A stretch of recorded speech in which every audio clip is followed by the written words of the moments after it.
Hello,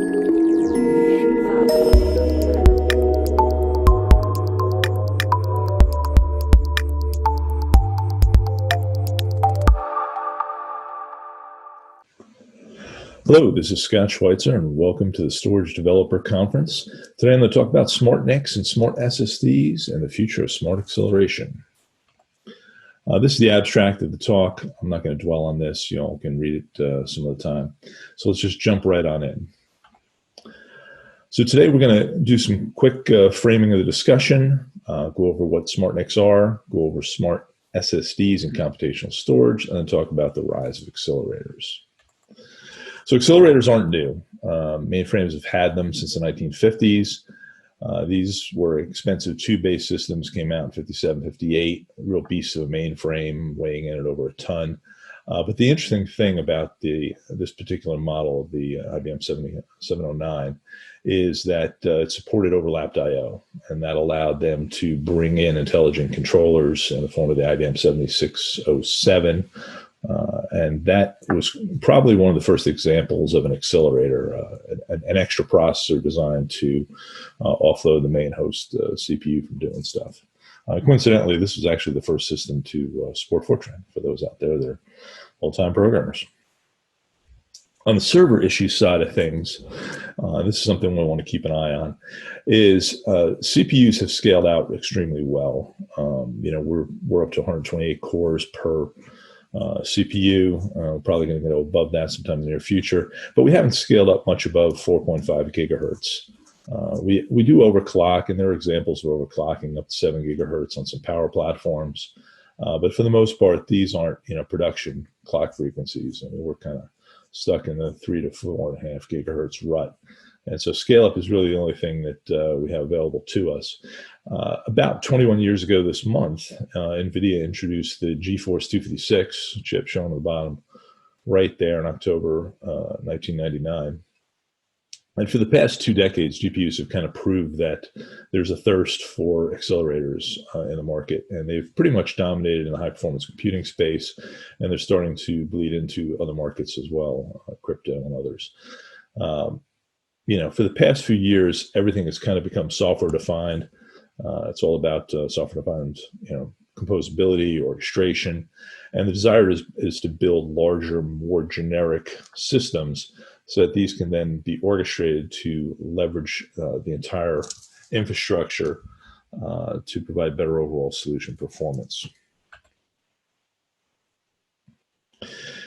One last slide in this framing space around speed is there are 3 components to speed, and that's essentially the CPUs, the disks, and networking, and there is memory too, and this is kind of, I think, tracks along with CPUs.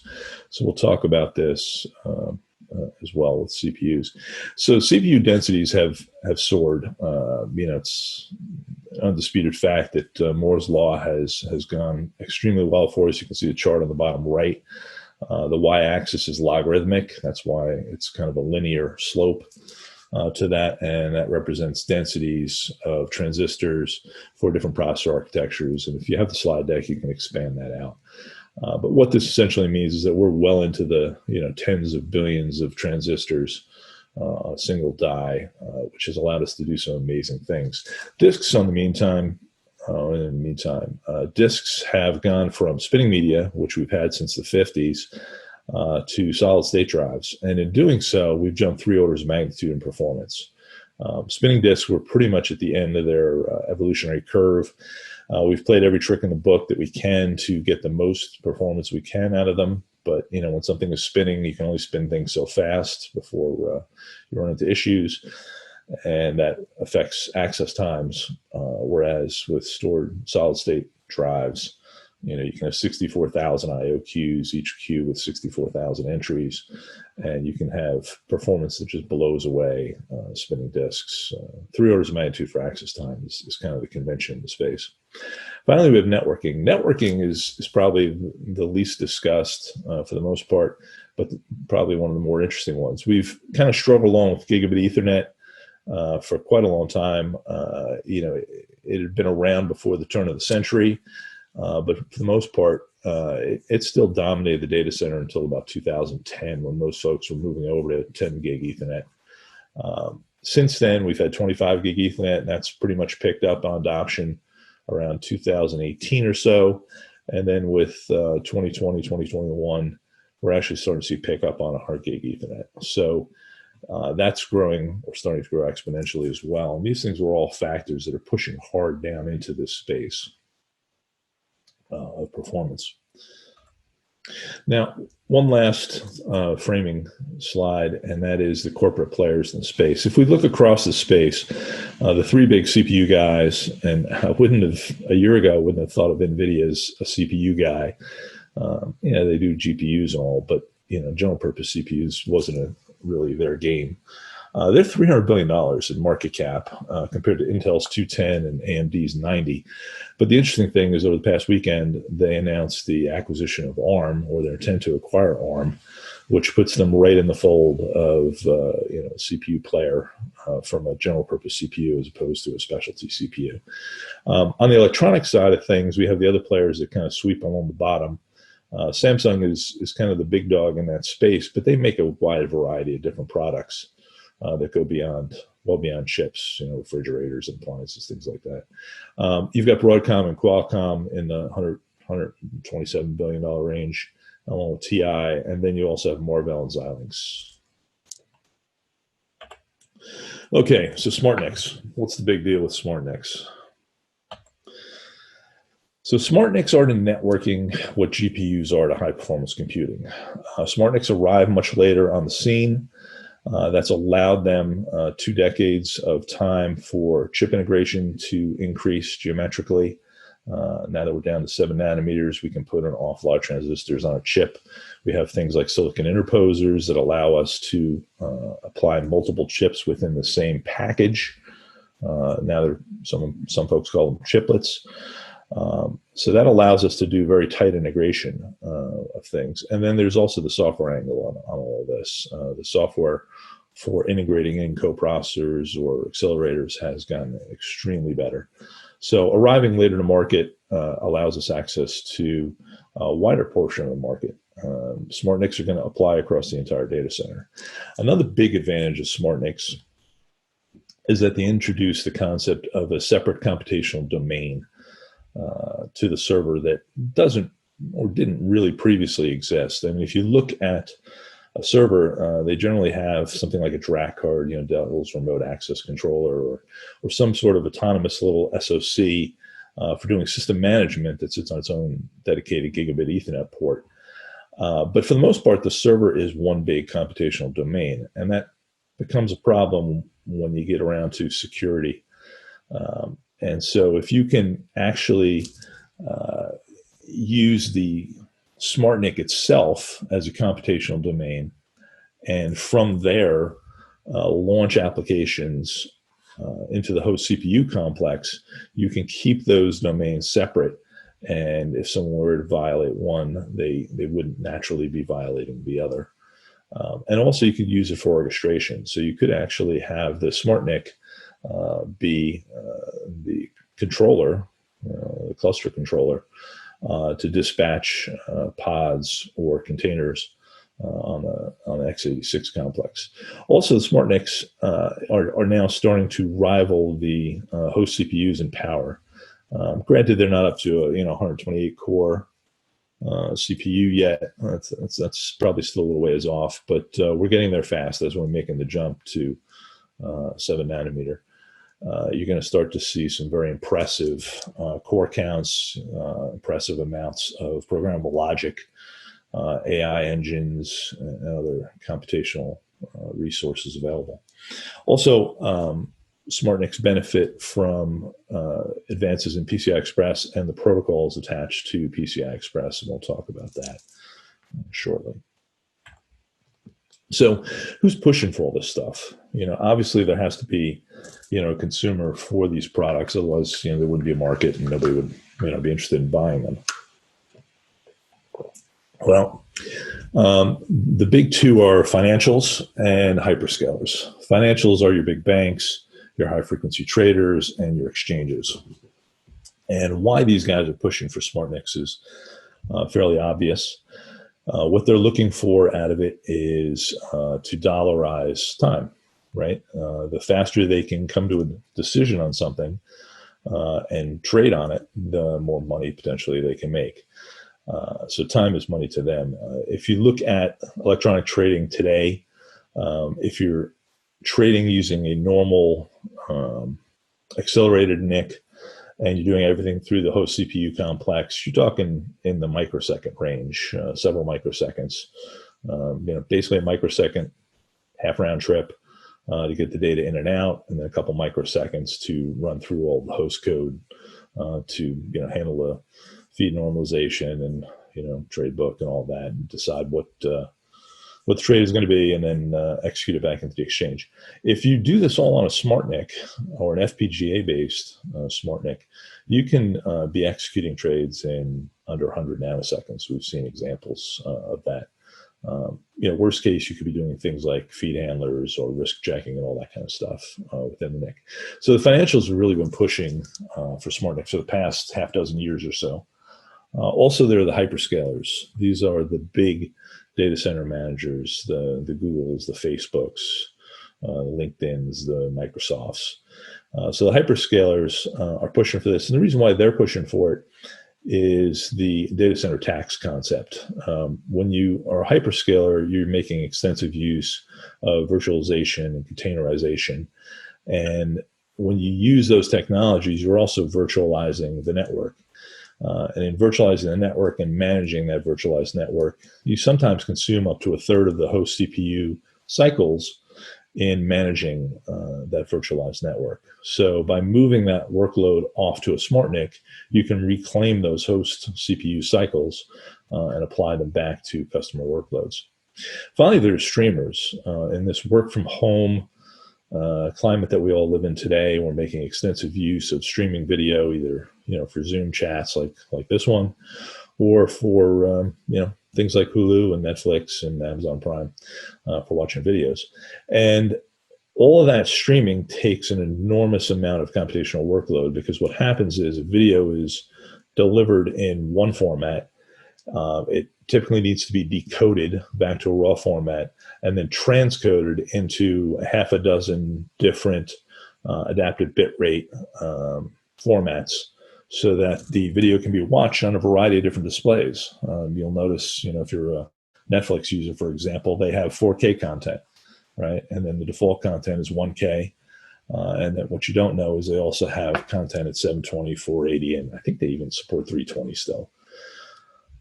So that's all adaptive bitrate stuff and transcoding. And, programmable logic can do transcoding at a 20th the speed of normal CPUs and do it at roughly the same power budget for the same workload. So 20 times more, but the same amount of power to do one as it would on a host CPU. So let's look at the architecture of SmartNICs, right? There are three planes used within the SmartNIC architecture. There is the management plane, and that's what normal humans like you and I would use, your sysadmins. This is where you're going to execute command line instructions or applications that use a RESTful API into the NIC. Even some older protocols like SNMP, Simple Network Management Protocol, for managing the control plane, right? And the control plane is what tells the NIC what to do, essentially. And in the control plane, that's more program-to-program exchange of data. So this is OSPF and BGP, OpenFlow, SDF, that kind of stuff. And so the control plane is what twiddles the bits for the data plane. This is where that real action occurs, and data is transformed or packets are dropped if they're a security threat. And so, packets come in on the data plane and they exit on the data plane, and then they go through the PCIe bus, the host complex, and come back through the PCIe bus back into the NIC. Here we are executing P4 instructions, potentially IP tables, OBS, DPDK type stuff, BPF, rounding tables, all that kind of stuff can be offloaded into the data plane. Now, if we look at the building blocks that make up a SmartNIC, There are essentially three categories of building blocks. We've got cores, CPU cores like ARM and MIPS64. We've got hard logic, stuff that's instantiated in actual circuits within the ASIC. We've got programmable logic like FPGAs. We've got memory, and we've also got interconnect logic, which kind of falls into the hard logic category. Also, we have protocols, right? There's PCI Express, and then with PCI Express comes some software protocols that sit on top of that, CXL, C6. And then there are the networking protocols, right? Ethernet, InfiniBand, UDP, TCP. And then higher level application protocols like HTML3, which includes QUIC. And you can do TLS offload or kernel TLS offload, and we'll talk about that in a bit as well. And then there's the ecosystem stuff, right? This is where the rubber hits the road and where developers get involved and third parties. What languages are you supporting on the SmartNICs? What type of software development kits are you providing? For apps that are developed, do you have an app store? How do you make those apps available to customers? Are customers allowed to write their own apps? So there's a whole ecosystem around SmartNICs, or will be an ecosystem around SmartNICs. So let's jump in and actually take a look at the 6 most popular SmartNICs that are available today. We'll start with Broadcom's Stingray. Broadcom is kind of the old standard in the market. They've been doing NICs forever. And what they have here is a single chip implementation, probably one of the leanest and meanest out there. It's got its own hardware flow classifier that's probably 3rd or 4th generation by now. It was used in prior products and has evolved fairly well over time. They have 8 ARM cores for doing control plane stuff for the most part. And they've got some IP accelerator blocks in there for encrypt, decrypt, and file management and that kind of stuff. Ethernet, PCI Express. And then they've got 2 banks of DDR that can be used by the ARM cores for control plane stuff. And you can see all of that in the chip diagram to the right here. But for the most part, the whole thing happens within the BCM 5880 802H. So that's the Stingray by Broadcom. Newest kid on the block, and newest as in brand new, can still smell the new NIC smell on it, is Fungible. Fungible came out at Hot Chips last month, middle of last month. They came out stealth mode. Essentially what Fungible has is a SmartNIC that is based on MIPS64 cores. They're the only ones that are using MIPS64 at this point. And they arrange multiple cores, each into data clusters, and they've got 8 data clusters. They've got a high-speed chip network that ties all that together. They've got schedulers and control logic, as well as DDR4 and HBM memory that's available to all of this. And then they've got hard logic for encrypt, decrypt in the network units, as well as the file logic. And then they've got PCI Express controllers, multiple PCI Express controllers. These guys are the new kid on the block. Like I said, they just came out of stealth mode. It'll be interesting to see how they move forward over the next year or two. They're doing some interesting stuff with UDP acceleration that requires their technology on both ends. So it'll be interesting to see how customers view that and how adoption goes. Another standard in the industry is Intel. Intel's obviously been making NICs for quite some time. And their Vista Creek, or their N3000 product, is their current SmartNIC generation. It is by far the most complex SmartNIC that's out there today. It's a 7-chip product. So they've got 6 ASICs and an FPGA all on the same board. Fortunately for them, 5 of the ASICs are theirs. One of them is the one that's not theirs is the PEX 8747 PCIe switch chip. And then the FPGA is there. So it came through the Altera acquisition half a dozen years or so ago. And then they've got 2 banks of DDR4. So like Xilinx, they are the only player with FPGA logic at the heart of their SmartNIC approach. And so what they do is they bring packets in from the QSFP28s through retimers into the FPGA, and then they steer them at the FPGA where they can do any sort of packet analysis or transforms on the packets or actions on the packets. And then they can route the packets over to an Intel XL710 for additional NIC processing. And the Intel XL710 then is connected to the PEC switch, and that goes out the PCIe bus.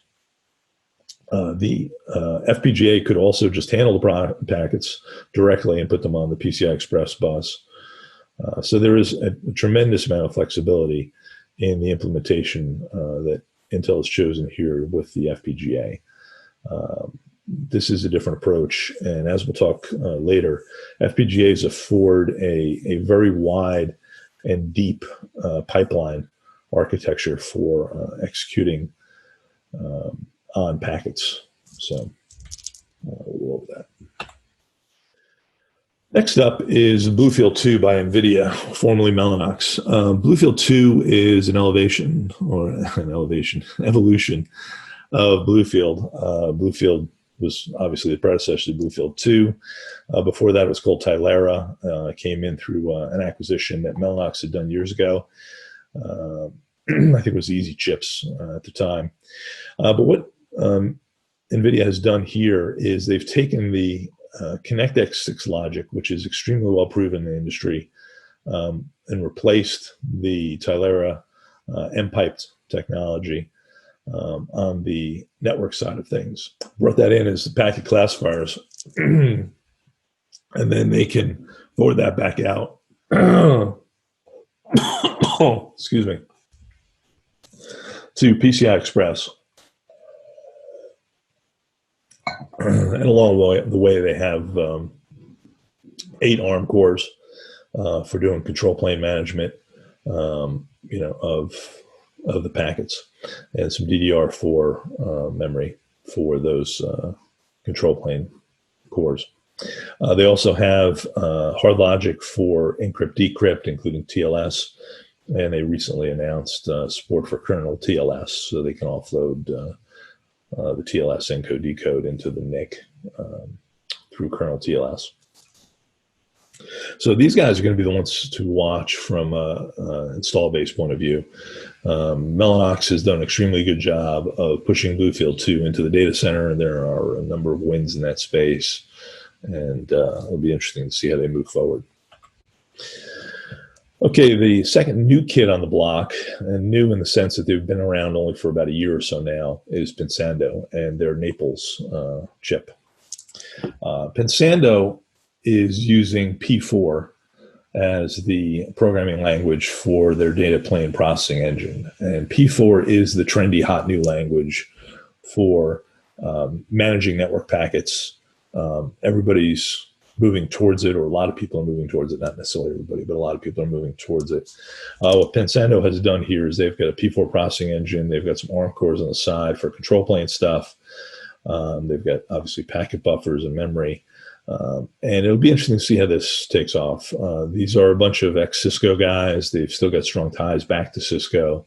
And this may, who knows, someday become Cisco's SmartNIC of choice. But these guys are going to be interesting to watch over the next year or so. And finally, we have Xilinx. With Xilinx, we've got the U25 SmartNIC. And here what Xilinx chose to do is it's similar in some ways to Intel's N3000. They've got an FPGA chip at the heart of the architecture, but it's a single chip. And they've got a single chip Ethernet controller. It's Sulfur's previous X2 chip. So that's an extremely well-proven chip in the marketplace.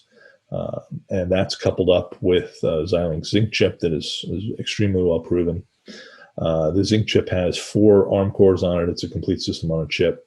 Those ARM cores are for control plane activity. They have access to 2 banks of memory, 2 gig and 4 gig. One of them is available the FPGA, and the other one's available the ARM cores. And what that allows them to do is much in the same way as the Intel N3000. Packets can be transformed directly off the SFP28 interfaces and sent down to the PCIe bus to the host CPU complex, or they can be shunted over to the X2 controller, let the X2 controller process them, and then put them on the PCI Express bus, and then it obviously works the other way as well. This approach is extremely flexible because it allows you to put logic into the FPGA to manipulate packets and then shoot them over to the PCI Express bus to either the host CPU complex or potentially another adapter on the PCI Express bus, and we'll talk about that in a couple of minutes. Okay, some of the evolving issues in the SmartNIC space, and all this stuff is very important, and it'll be interesting to see how it plays out over the next couple of years. The first one was brought up on a IEEE Hot Interconnects panel that I was fortunate enough to host a couple of weeks ago, and that was a separate computational domain, right? The SmartNIC can be viewed as a separate computer within the server itself, much like, as I mentioned earlier, the iDRAC, the remote access and control little processor that runs on the server motherboard that allows you to power the server up and down and do some basic BIOS configuration, see the console, that kind of stuff. You could actually put that logic into the SmartNIC such that you could use the SmartNIC as a separate computational domain to launch other applications within the host, right? And if the SmartNIC were to get compromised, the host would not be compromised, right?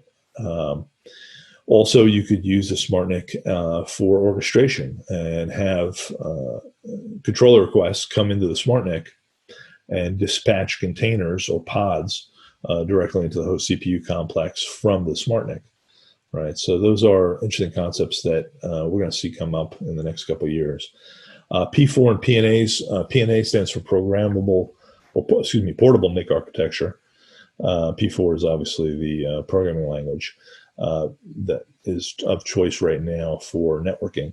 And so P4 is being adopted, as I mentioned before, by Pensando, but Xilinx is using it extensively in its new line of SmartNICs that are coming out. Others are picking up on it. And then this whole portable NIC architecture is a way to define one or more NICs, soft NICs, within a system that could do different tasks. So you can almost carve up a physical NIC into multiple soft NICs and then assign those soft NICs to different applications and steer traffic through that methodology. Cores and planes, obviously, some of the vendors are scaling up the number of cores. Broadcom and NVIDIA are both doubling their core count as they make the jump to 7 nanometer. It's questionable whether they're going to start applying some of those cores to the data plane. Everybody knows it's not the right thing to do, but on the other hand, they need computational resource sometimes to manage those packets. So it'll be interesting to see how that turns out down the road. I'll touch on protocols in a minute, but these are ways to tie multiple NICs together. Oh, excuse me. And then there's security and orchestration. Security being, managing the security domain from within the NIC itself, using the NIC as a secure enclave that is separate and apart from the host complex. You can use the NIC as a hardware key manager if you wish to. And then orchestration, obviously, for launching pods or containers directly from the NIC into the host CPU complex. So let's talk about SmartSSDs and computational storage. FPGAs have been used in storage for years. They've been used in controllers to allow the controllers to do a wide variety of things. Early implementations of ASICs are often done in FPGAs. So, if you want to do RAID and things like that, erasure coding, that, has been done in the past in FPGA-based or flash controllers, as they're sometimes called. This allows us to do a wide variety of things with the storage array, from cache offloading to RAID, data reduction, and things like that. The benefit that FPGAs bring to computational storage, and this is something that most people may not be aware of, is it's a different computational model than normal CPU-based processing, as we talked about before with cores on the SmartNICs. Right.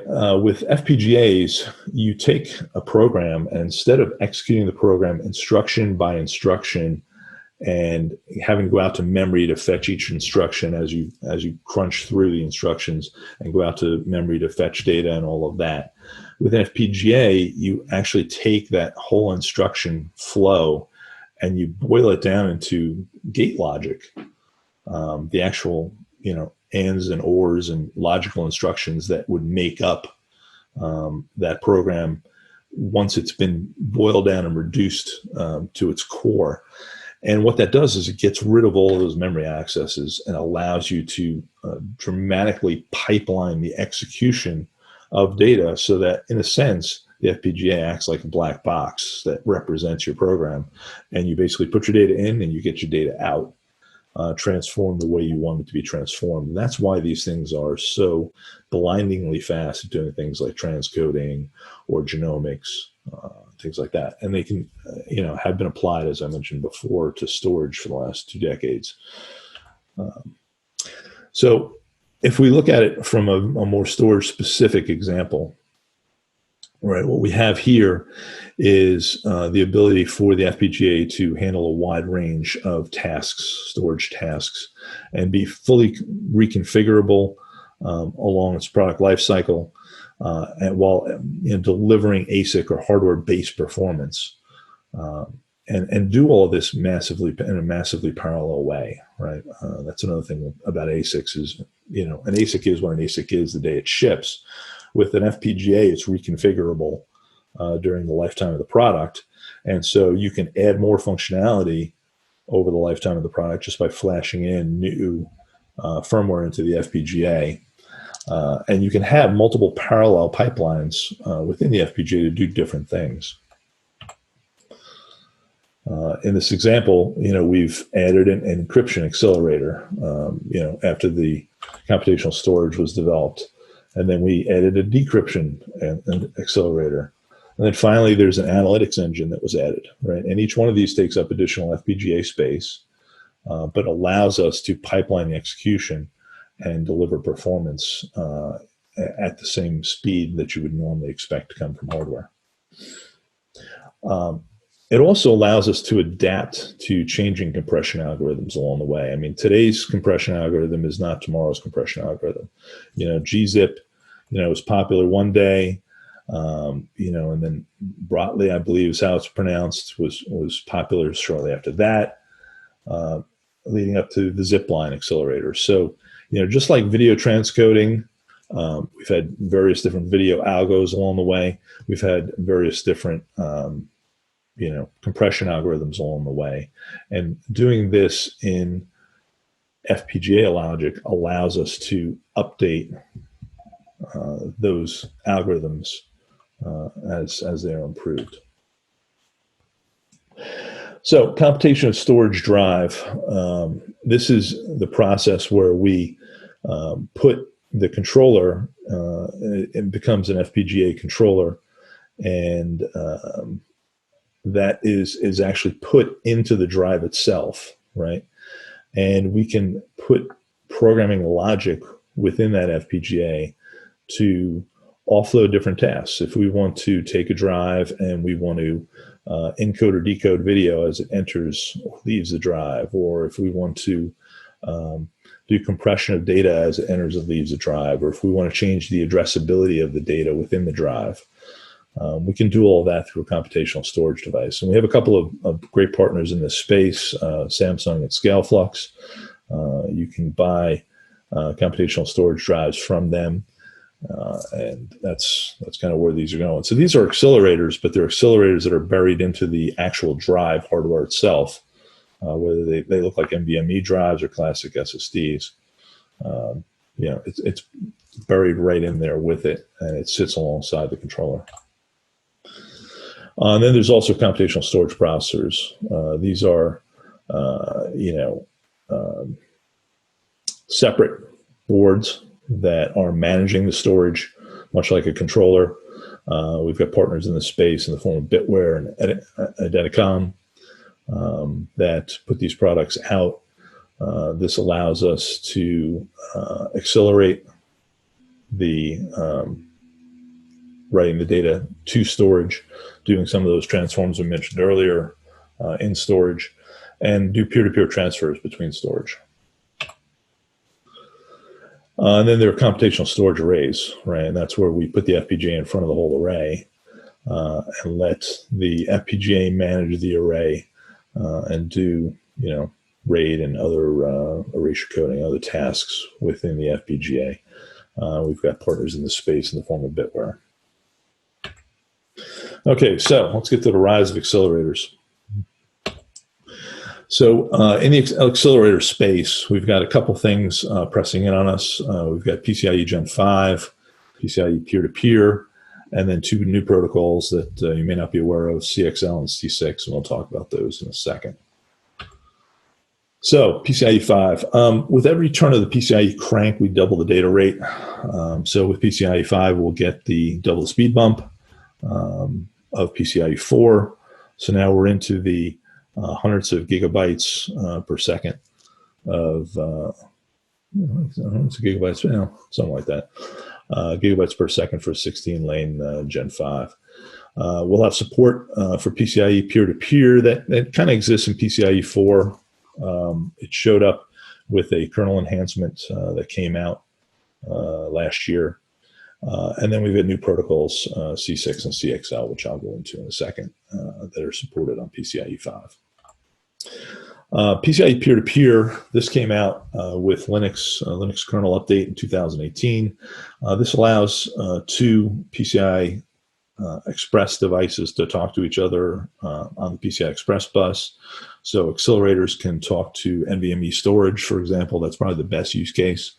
It used to be before the kernel mod, you kind of needed to control both ends of things. After the kernel mod, there was some standardization, and this has allowed you to, have an accelerator from one company talk to an NVMe drive from another. But it only handles acceleration between two devices, so it's a good point-to-point solution. Compute Express Link has been around for the last couple of years, and it's an open consortium of companies. And the objective of this was to come up with a better way for accelerators on the PCI Express bus to work with the host. CXL is a master-slave model. The host is the master and the adapter is a slave for the most part. It's cache coherent. This allows the accelerator to have access to the CPU's cache and main memory, and it allows the host CPU to have access to the accelerator's memory. And so what that does is it enables high degree of data exchange between the two computational platforms. The problem is, though, it's only a one-to-one type of thing, one accelerator to one host. So it's fine if your solution just needs a GPU card or just needs an FPGA card or one device, SmartNIC, whatever, smart storage. But if you want to aggregate multiple devices together, you can't use this technology, right? So along came cache coherent interconnect for accelerators, C6. This is a peer-to-peer model. And there's actually a couple of different not versions, I should say, a couple different use cases where this can be utilized. It can be utilized in a master-slave, kind of a processor to accelerator model, as shown in the first diagram on the bottom there. It could also be processor to memory, much like master-slave, but it can also be processor to accelerator and to memory, right? In kind of a star-like configuration, or it can be done in a daisy chain approach, where it could be processor to processor and also processor to accelerator to accelerator to accelerator. And that's where things begin to get very interesting. Also, it supports a NUMA model. This is non-uniform memory access, which allows you to take all of the storage in all of these different accelerator devices and drop it into a single virtual addressing space. And that allows different programs to access different data on different devices, directly through normal conventional programming routines. So let's talk about accelerators from kind of a higher level point of view. We talked about the separate computational domain a couple times already, but I think that's going to be one of the biggies that we see cropping up over the next couple of years, is implementations where people are using an accelerator or a SmartNIC as the controller for the host itself, right? And a controller in the macro sense, where it's controlling all of the resources of the server, not just basic power on, power off of different things, but it's allocating computational tasks out to different accelerators within the box, or orchestrating applications that utilize multiple accelerators through a uniform or a NUMA memory architecture. We're going to see the rise of KTLS, right? Kernel-based TLS security getting offloaded to these accelerators. TLS is kind of computationally intense, and if we can move that off the host CPU to a dedicated accelerator that's got hard logic for doing TLS, encrypt, decrypt, that would dramatically improve the overall performance of any solution. Another biggie that we haven't talked about yet is Computational Computing Consortium, and this is an open consortium of folks that are looking at how to improve secure enclaves within a computing architecture, so that if if one enclave is compromised, it doesn't affect the other enclaves on the computing device, right? We've seen in the past with Heartbleed and Spectre and some of these other vulnerabilities that have been out there, that one application could compromise the host CPU such that it gains access to another application's data and storage and keys and other content. And this just is something that needs to get locked down. And so Intel and AMD both have architectures around this. But what we want to do is be able to extend those architectures to other computing devices like accelerators, so that accelerators can either share a secure enclave,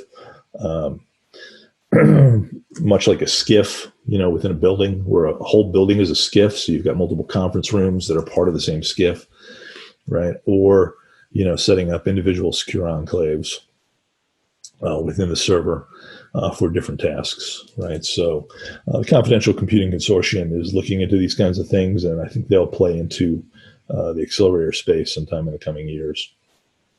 Also, and I touched on this a couple times already, is orchestration, right? When you want to launch multiple containers or pods, you want to be able to run that orchestration in a secure environment that's trusted, and you want to dispatch those applications in the most efficient manner possible, right? And if you were to do that within the host CPU complex, and the host CPU complex gets compromised, you could potentially compromise other items, other namespaces within that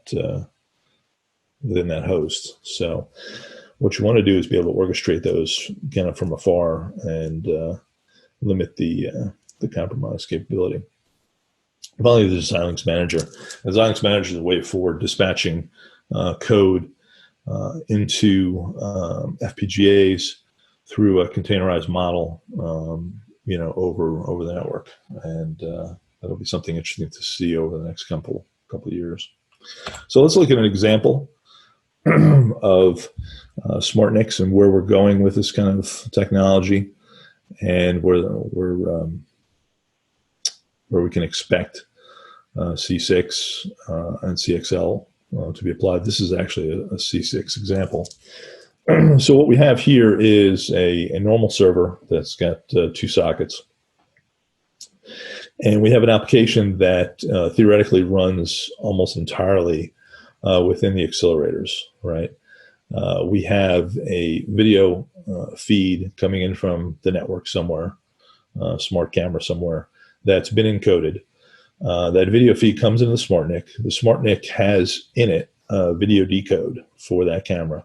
It decodes the video in real time, and it puts the frames of the video into a frame buffer such that another accelerator card on the PCI Express bus can access those frames. Now, the frames could be stored in HBM on the SmartNIC. They could be stored in storage on another accelerator card. It really doesn't matter that much.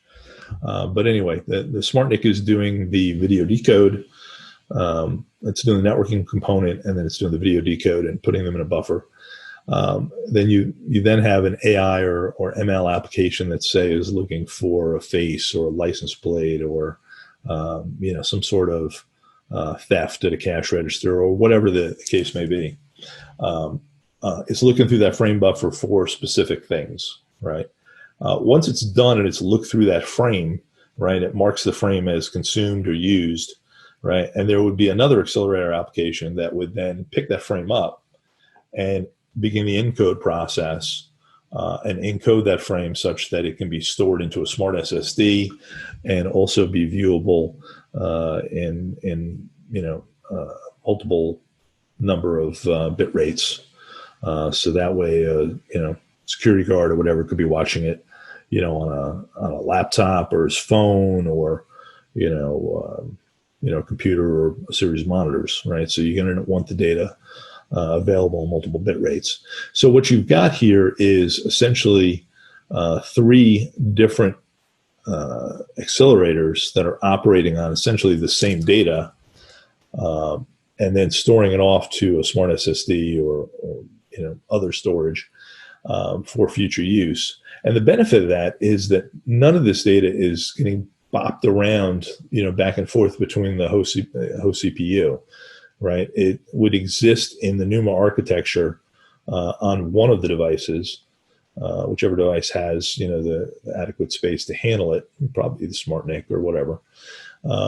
And then it's getting moved around as it's needed, but between the PCIe device and the accelerator that is working on it through NUMA, the NUMA memory architecture. And then in the end, it gets stored off to the SmartSSD. So each one of those transactions should be as efficient as possible, and it'll only be looking for doing, what it needs to do. So you're minimizing the amount of data movement over the PCI Express bus. You're really not getting the host CPU involved in the actual process. And, the net result is that you'll be able to process much more video, much faster, and store it out more quickly than you can currently do that today, having the host CPU involved in everything, right? So this will allow you real-time requirements for things like, managing hundreds of cameras at the Olympics or within a big, vast complex, and doing all of this computational work in real time. So more resources. If you're really interested in SmartNICs, I've only touched on a lot of the concepts today because I only had a few minutes to do that.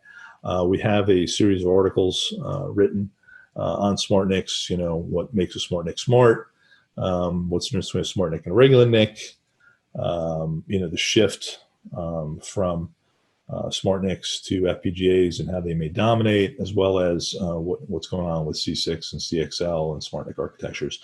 So we've got those articles. These are clickable from the PowerPoint or PDF. And then also we had an IEEE Hot Interconnects panel at Hot Interconnects 2020 a couple weeks ago. You can click on that link and that will take you to the YouTube video of the panel for more information. Appreciate your time today, and if you have any other questions, please feel free to reach out to me. Thank you.